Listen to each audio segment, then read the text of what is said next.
We've had loads of questions about the Hate Crimes Act, which is what we are going to discuss with our special guest, our expert guest, Michael Foran, lecturer in public law at the University of Glasgow. Michael, welcome to the podcast. Thank you so much for being here. Oh, thank you very much for having me. No, not at all, not at all. It's great to see you, great to be speaking with you. And as I say, we've got loads of questions. We've discussed this on the last couple of episodes. And basically, we needed somebody to come and just give us the facts. And we had lots of questions from our listeners, and so we're going to wade through all of this with you just now. We're very grateful that you're here. And I think, first of all, actually, the kind of obvious starting point comes from Ian on Twitter, who says, my question's a simple one. What is the specific problem the hate crimes legislation was intended to address, and how? So let's start there, Michael. Right, I mean, that's a fantastic question. I think the important point to note about this legislation is that it has two strands to it. The first half of it is relating to aggravating offences, and that's mostly just consolidating law that we already have on the books. So aggravated offences occur when you're already in the process of committing a crime, something that's criminal outside of the context of this legislation, like an assault or a murder or manslaughter or something like that. And then there's some evidence that this has been motivated by or is informed by malice or ill will towards particular protected characteristics that exist in the law. And the law, up until this new legislation came in, already had aggravated offences for race, age, disability, religion, sexual orientation, transgender status. So I need to correct myself there. Actually, they didn't have age. So this is the one thing that this legislation does new on the aggravating side of things, is that it adds age to that list. And so for the most part, that's just consolidating legislation. And the purpose you might have for doing that is just to take a bunch of disparate legislation and put it together into one place so that it's easier to identify, a slight extension. This is effectively what happened with the Equality Act at the UK level. There was a bunch of different anti-discrimination legislation that was on the books, and they were just consolidated together. So if you're thinking, what's the purpose of doing that? That's the main purpose. But then there's another strand or aspect of this legislation, and this is the part that's getting most of the political attention, most of the controversy about that, which is the stirring up hatred offences.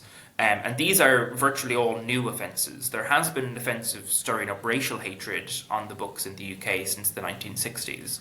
But this expands that list to include age, disability, religion, sexual orientation, transgender identity, and variations in sex characteristics. And the purpose of these crimes is to criminalise behaviour that is threatening or abusive, where there is an intention to stir up hatred on the basis of one of those protected characteristics. And I suppose the mischief that the legislation is trying to address here is in some way to prevent people from being able to engage in conduct that might stir up hatred in this context, where it might otherwise be lawful. So it's an attempt to interfere with our freedom to speak, and the justification for doing that is that people shouldn't be free to stir up hatred. At least that's the claim. Of course, that has now come with a bunch of controversies, and I'm sure we're going to get into the specific controversies about that throughout the course of the conversation today. Yeah, indeed. No, that's really helpful context. So that was the two strands of the intentions of the Act, basically, in answer to Ian's question. And that possibly overlaps a bit with Tommy's question. He says on Twitter, there's a perception the Act was created as a culture war issue, with politicians playing to their base. The omission of women adds weight to this. With that said, is this Act really needed? Are there sufficient laws in place already to tackle hateful behaviour? I think you've kind of covered that, Michael. Is there anything you want to add to that? Yeah, I mean, I suppose there's a legitimate concern here that the intention here is in some way to contribute to what we might call a culture war. And I suppose what you can draw out from this is less the legislation itself in terms of the attempt to criminalise stirring up hatred. I mean, obviously, virtually all of the things that you might associate with violent behaviour or threatening behaviour. This is already criminal. So the thing that's introduced here in the hate crime aspect of this is that it criminalises threatening or abusive behaviour, which is different from the legislation in England on this, and it expands those protected characteristics beyond what other laws have in terms of the stirring up hatred offences. And I think, if you're thinking about where some of the concern here is about to kind of push a political culture war approach to this, I think part of this is going to be identified in how this legislation came from its inception through to where we are now. The political processes that were brought through at the legislative level in Parliament, how particular voices were listened to, other voices were not listened to, suggestions that were made either by equivalent professional bodies like the Law Commission for England and Wales had a whole bunch of recommendations that it made in the English and Welsh context when people were dealing with the expansion of hate crime legislation that could have very easily been transferred over into the legislation here that wasn't, and we can maybe get into some of the details on that. Or specifically in the context where we've seen revelations over the last week or so from Ash Regan, who was formerly in the Scottish Government when this legislation was going through, that indicates that the Scottish Government was approaching this with a concern for particular political lobbies. So one of the things that's been mentioned here is that there were concerns that were raised by women's groups and by certain policy collectives. Yeah, so in particular, there's a policy collective based in Edinburgh called Murray Blackburn Mackenzie, which I think are really detailed policy analysts. These are former civil servants, criminologists, law academics, and these are people who are not attempting to whip up some kind of political culture war or something like that. They raised serious concerns at the consultancy stage about how this legislation diverges from equivalent legislation in England and Wales. And the recommendations that they made were not taken forward. But there was a commitment that was made by the then Justice Secretary, now First Minister Humza Yousaf, to meet with them and to work on the concerns that they have.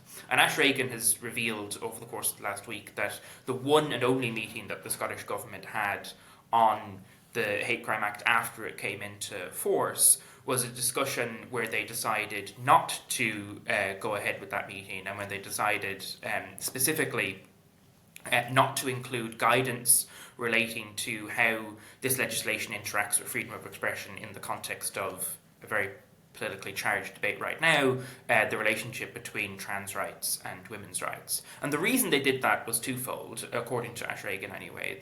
The first is that they didn't think it was necessary, and the second is that they thought that if they did have clear guidance on how the law operates in that area, it would upset the transgender lobby, as it was described. And so I think, if we're thinking about a culture war aspect of this, I think we have to be aware of how that culture war fed into the decisions that were made in terms of what to go ahead with, what to not go ahead with, what kind of guidance was put out, what messaging was done on this, and how that was informed by background political considerations that the Scottish Government may have had.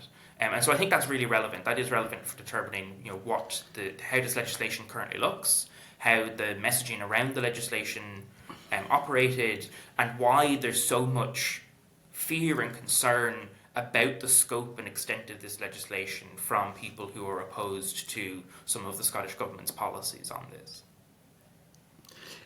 Michael, if I may come in on that, because this touches on a point that we discussed last week, particularly around the concerns of women's groups that you've mentioned, and we kind of suggested, wouldn't it have been more prudent from particularly from a political perspective, for the Scottish Government to include women as a characteristic in this act? Now, you've kind of perhaps suggested why that wasn't done, but how easy would it be for them to do that when they were taking through the procedure of the legislation? Because it does strike me that had they done that, perhaps they would have reduced a significant flank of attack on this legislation. Yeah, I mean, there's a provision in the Act itself that allows for sex to be added as a protected characteristic. So there's an ability there for that to be done. But a choice was made not to include sex as a protected characteristic. And the justification that's coming forward from the government now is that they had feedback from women's groups when they initially proposed this, and some of these women's groups said that they did not think it would be appropriate to have sex as a protected characteristic here. They either thought that they wanted very specific legislation to deal with misogyny on its own terms, and then there might be a question about why that wasn't prioritised over the decision to go ahead with the Hate Crime and Public Order Act that we have. Another argument that was put forward was that there could be difficulties here in terms of women's rights and women's campaigning, because now the argument might be from some women's groups that virtually all crime that women suffer from is in some way motivated by misogyny. And if you have an additional hurdle that you have to prove an intention to engage or demonstrate malice towards women, then your statistics on violence against women get skewed in some ways. Right now we can say X percentage of women or X amount of women suffer or are murdered, and there can be an inference drawn that this is in some way because of misogyny. If you have a new legislation or a new crime that says there's an additional aggravating factor of misogyny-based violence, then non-misogyny-based violence, according to the legislation, that is still violence against women, might not be classed as misogyny from the purpose of particular kinds of campaigners. So, I don't know if I've got a strong view one way or the other on whether that was a good choice or a bad choice. I do think there was an opportunity for the Scottish Government to include a characteristic that's not in the Act as it stands, that would have contributed to maybe taking some of the heat out of the polarisation that's going on here. And that's to include philosophical belief within religion. So in equality legislation, religion and philosophical belief go hand in hand because human rights law protects both religion and philosophical belief. And philosophical beliefs here could be things like ethical veganism, or in a particular context that we're dealing with here, gender critical feminism is a philosophical belief that's protected in equality law. Now, if gender critical feminism or the broader category of philosophical belief was protected under this hate crime legislation, that would mean attempting to stir up hatred on the basis of the fact that some women are gender critical would be classed as a hate crime.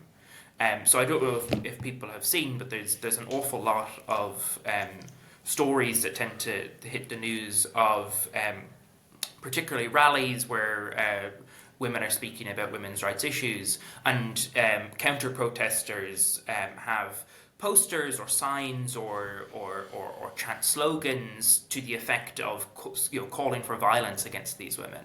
So you have things like punch TERFs in the face, stab TERFs, decapitate TERFs, things like that. Now, they, in some context, might amount to a criminal offence regardless of this legislation, but they wouldn't amount to a hate crime of stirring up hatred. That's just not included within the current legislative framework. And I think if you're thinking about an attempt to legislate in a way that tries to take some of the heat out of a polarised debate and tries to counteract an impression that some might reasonably or unreasonably have that the Scottish Government is taking sides on this debate, then it might have been useful to include that within the legislative framework, but it's not currently included within that framework. And so, in addition to sex, you also have this philosophical belief question as well. Can I just ask then, Michael, I've got, for the purposes of Clara, because this is all really, I think, really useful for our audience. We've been covering this a little bit over the last couple of weeks, but this is really important to get it from you, because rumour has it you know a bit more about this than me and Geoff.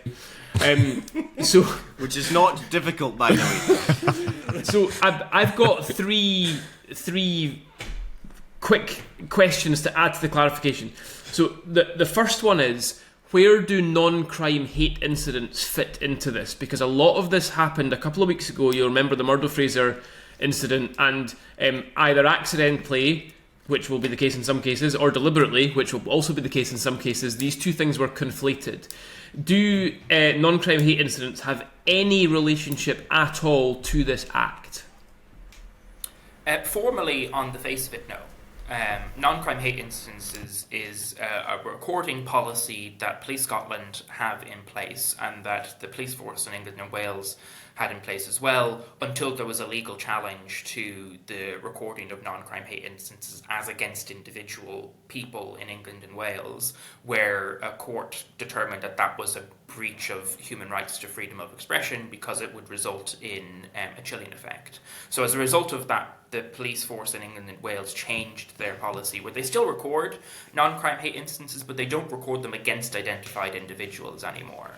That's a practice or a policy that the police have been operating since before this legislation came into force. And you're right, the Murdo Fraser case is a pretty striking example of this, because the important point to note about these recording practices is that they are determined entirely on the basis of the self-perception of the complainer. And what that means is that it may be the case that every single person who is complaining of a hate incident has accurately recorded a hate incident on some kind of definition of what a hate incident would be that would be relevant for government planning or statistics on this. But you could imagine, one man's political speech is another person's hate crime or hate incident. And in particular, we've got this example of an opposition MSP who criticises government policy and is then reported for a hate crime because of that, before the new legislation has come in. And the police determine that there's no hate crime that's occurred here, but they will record it as a hate incident. So it's recorded as a hate incident. And then they give the complainer a police crime number, and says, this has been recorded. It's unclear whether it's actually been recorded against Murdo Fraser or if Murdo Fraser is just named in the report. And that will be relevant for if someone was to do a background check on someone to identify them for the purposes of applying for a new job. You could imagine if this is named against you, or if that's in some way searchable when you do a background check for someone and they apply for a new job, and the potential employer looks and sees, there have been 20 hate instances recorded against this person in the last 2 years. Now, the employer might not know that that's based purely on the perception of someone. The employer might not know that this could be an attempt by some people to weaponize the police against their political opponents because they've got into a spat with them online or something like that. The employer just sees 20 hate instances recorded, and the police have officially recorded this. So there's a real, I think, danger of a chilling effect on speech happening just as a result of that, particularly in the context where the police are giving complainers crime numbers, which they can then go to this person's employer, and which is exactly what happened for Murdo Fraser. The complainer went to the Parliamentary Ethics Committee and said, look, the police have just recorded this as a hate incident. Here's the crime number. What are you going to do about that? And in that context, the Parliamentary Ethics Committee had a sufficient awareness of what is actually going on here to be able to come to a conclusion that they weren't going to do anything about that. But you can imagine somebody who doesn't have the same kind of political defence or I suppose shield that an opposition MSP might have could be subject to something like this.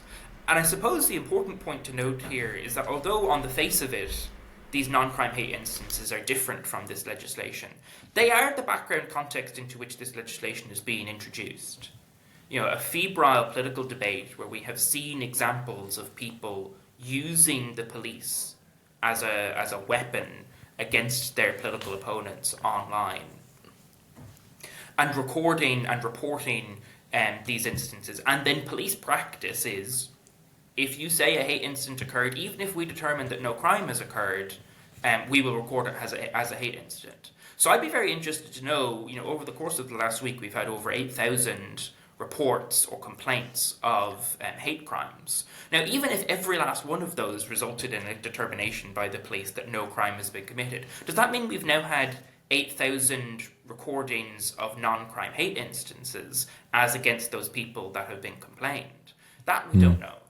And that context is important, I think, because the chilling effect that all of this has is that people begin to become afraid, not that they're going to be convicted or that they're going to spend time in prison because they've committed a hate crime. What they're concerned about is that a police officer is going to knock on their door, seize their telephone, their laptop, their devices while they investigate this crime, And they may or may not come to a conclusion at the end of that a crime has been committed. But in the interim period, someone's life could have been destroyed. This happened to a prominent women's rights campaigner, Marion Miller. She was investigated for a tweet that contained a ribbon that was tied around a wire fence. And she'd used like a hashtag, something like women won't weesh or something like that. And someone complained that this was malicious communications because this was a noose rather than a ribbon. And the police investigated her for months until eventually the prosecution was dropped. I mean, the prosecution was going forward, but it was eventually dropped. And so if you look at that, you might think, oh, well, no conviction was brought, she didn't spend any time in prison, what's the harm?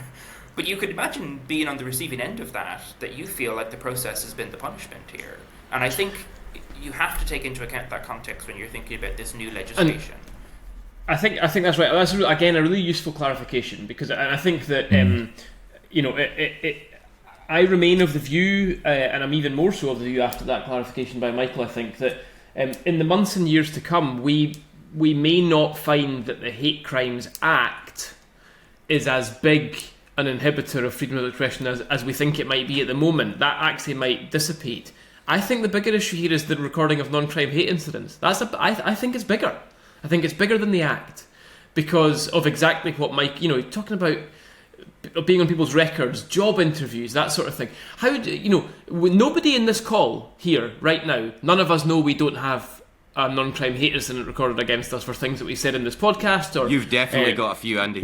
Well, exactly, and that may well be the case. Listen, to bring it back to what we discussed right at the start of the podcast today, Hilary Cass right now could have a non-crime hate incident being recorded against her for the medical opinion and evidence that she has given today, because one person may decide that they interpret that as being anti-transgender and as being a hate crime against them because they're interpreting what Hilary Cass is saying. That is exactly the same as that could happen right now because a doctor is giving their medical opinion. That is the big, I'm afraid, I don't know the Act as well as Michael, obviously. I have a suspicion that the Act might settle and might generally, be okay in the cold light of day. But this recording of non-crime hate incidents is not okay. And that is, I think, the big scandal here.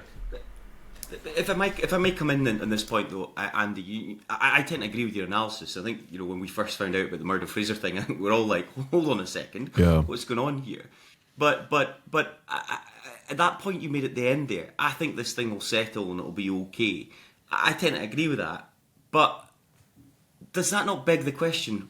What was the point then? Does it achieve its aims as set out? And I would love your thoughts on that, Michael, because I get the impression, particularly from a political perspective, that we're not going to get many politicians rushing to their various community speeches or writing up in their parliamentary updates that I was proud to support the hate crime legislation. This is not going to be something people want to trumpet about for those who voted for it. And of course the Tories who voted against it will certainly see an opportunity. But, what was the point? Has it worked? I think there's a lot of people out there going, what is this all about? So has it improved our legislative ability to deal with hate crime? Well, I mean, I'm not sure if it's necessarily right to say that we can just separate out the non-crime hate instances from the legislation. And one of the reasons why I'd say that is that one feeds into the other. Now there's a perception amongst an awful lot of people that saying mean things online is criminal. And that perception is not going to go away, and that perception has been stoked by both Police Scotland and the Scottish Government in terms of the messaging that it engaged in up until very recently, which failed to in any way reflect the underlying fact that the legislation itself has a defensive reasonableness and, on the face of the legislation, a generic protection for freedom of expression. So, one sense of it, you might say, look, the Act is going to settle in the sense that very few convictions might be brought. In addition to that, though, we've got to ask, what's police practice going to be about this? There's a commitment to investigate every offence. we're not necessarily sure what investigation looks like in this context. It might just look, the police just look at the tweets and decide no crime has been committed. At which point, do they then record this as a non-crime hate incident? Do they want to interview someone? What's the threshold that has to be met before you get a police officer knocking at your door? Even if the police officer ultimately says, we're not going to go ahead with this, you can have your devices back now after 6 months of us investigating. But another thing to the point is that, I think it's very important that we don't say that this is just a communication error or some kind of like a comms issue, or that this is just a point about how the act has been perceived. There are issues on the face of this legislation as well. So if you look at the actual legislation, some people have said that this is just bringing Scotland in line with the English legislation. And that's absolutely false. It's false on two very important fronts. The first is that the English legislation only has stirring up offences on the basis of race, sexual orientation and religion. And this legislation expands that to include protected characteristics that are at the heart of much more heated political disagreement, where there's legitimate political expression and speech on both sides. Secondly, the legislation in England and Wales has very clear, specific carve-outs in it to ensure that potentially contentious issues that the legislators were aware of in the context of religion or sexual orientation were placed onto the face of the acts to say, well, that's not going to count. So, for example, in the context of religion, the legislation in England says, discussion, criticism, expression of antipathy, dislike, ridicule, insult, or abuse of particular religions or the beliefs or practitioners or the practices of those adherents is not threatening behaviour. So there's two things that are happening here. The first is that the English legislation has a much higher standard, criminal standard here, because it's tied to threatening behaviour rather than threatening or abusive behaviour. And it specifically says abusive or cruel or insulting or ridiculing religion or practitioners of religion doesn't count as threatening behaviour. So the face of the legislation places a very high burden before investigation or prosecution can be brought. And in the purpose of, for sexual orientation, stirring up hatred on the basis of sexual orientation, again, the criminal standard here is that you have to be engaged in threatening behaviour, and the Scottish legislation is threatening or abusive, and abusive is a much lower standard. So much so that abusive is normally associated with Section 5 offences under the Public Order Act 1986, which is non-custodial sentences is the maximum penalty. So you pay a fine if you engage in abusive behaviour under Section 5 of the Public Order Act. Whereas under the Scottish legislation, abusive behaviour can carry with it a maximum sentence of 7 years in prison. So there's a disconnect there just in terms of how easy it might be or uncertain it might be what abusive behaviour constitutes, and then the consequence of having engaged in abusive behaviour. In the English legislation, you have to engage in threatening behaviour, and there are very specific carve-outs placed on the legislation that says if you engage in this, and this, in a context where we know that people are having heated political debates about religion, well, we're going to make it clear that ridiculing a religion is not threatening behaviour.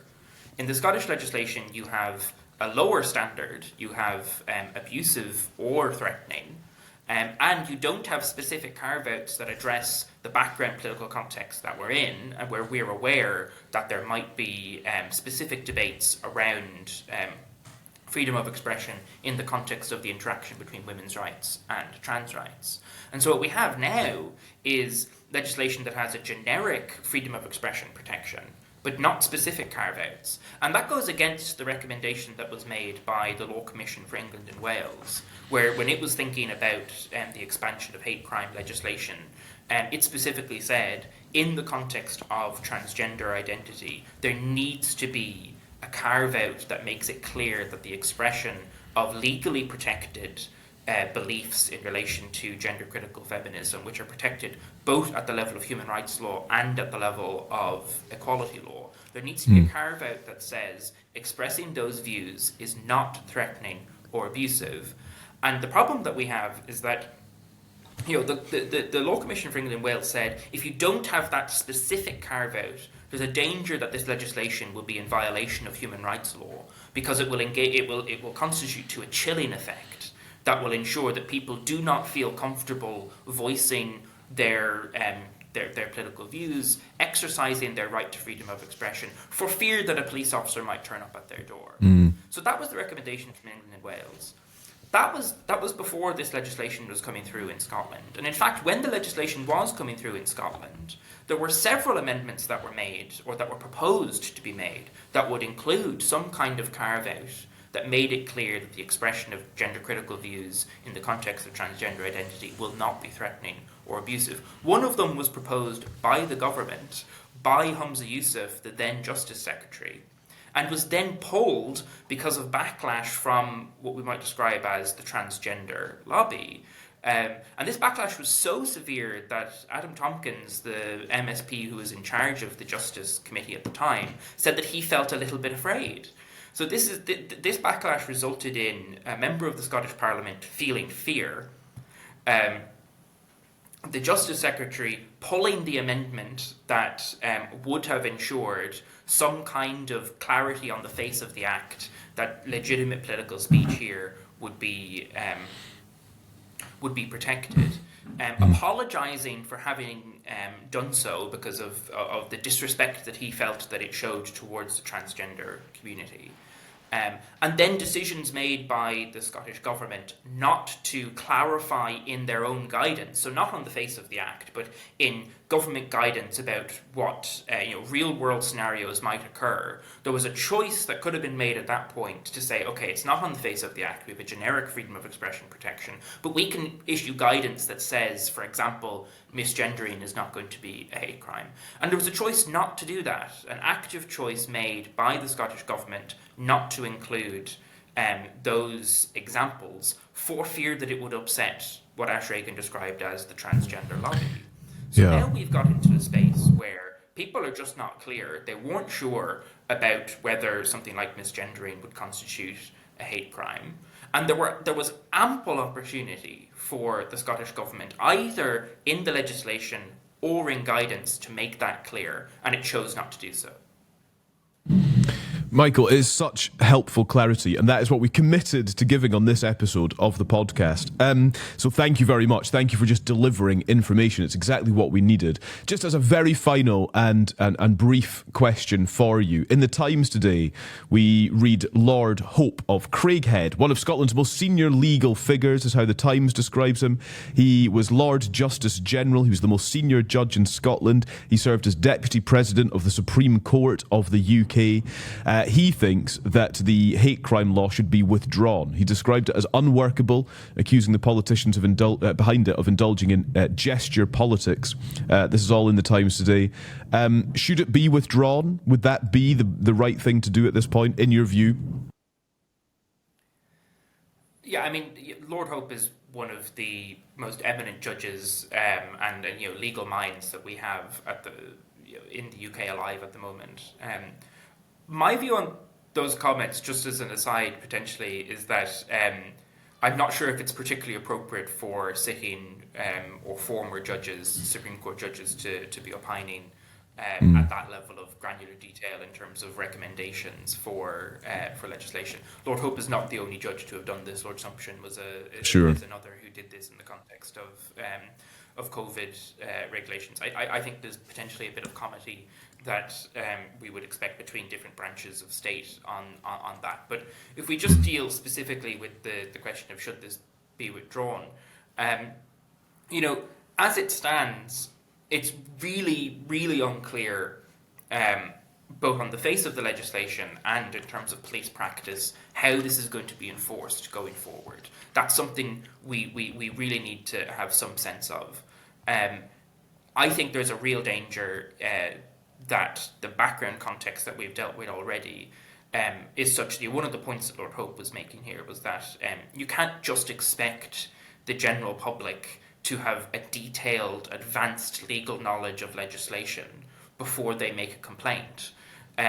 You can't just expect them to have an insight into the mind of the politician who voted in favour of this legislation before they make a complaint to the police. So if you're going to be flooded with these kinds of complaints, which I think, it seems pretty clear to me that the police are going to be overburdened by a lot of these complaints, partially because one of the provisions in the Act itself places an obligation on the police force to provide an annual report of a whole host of information about every single complaint that is made, including characteristics like the race, the sex, the sexual orientation of the complainer, of the person who is complained about. This information has to be recorded, which means the police, even if they decide that they're not going to go ahead with this, they have to spend a lot of time on each complaint recording this properly. This is going to take up a huge amount of police time. And it seems like the police have said, in their own way, before the legislation was coming in. An important point to note here is that it took 3 years for this legislation to go from being enacted into being enforced. And that's because the Police Federation said this isn't workable. We can't enforce this with the resources that we have. We need training. We need examples of resource allocation that can provide the kind of support that the police would need. And the training, is clearly inadequate. The training only started in February when the legislation was coming in April. It's a 2-hour online video that police officers watch, and then they fill out a questionnaire afterwards. And there was a report recently in last week of a senior police source that said the police officers are just passing the answers around to each other to finish the training as soon as they can. One of the points that the Law Commission for England Wales made in the context specifically of the kind of relationship between women's rights and trans rights is that there are several high-profile cases that have hit the courtroom of the police misapplying and misunderstanding the law in this area. And that was one of the reasons why the Law Commission ultimately came to the conclusion that you need to have very clear provisions in the Act to ensure that that this legislation does not result in a chilling effect.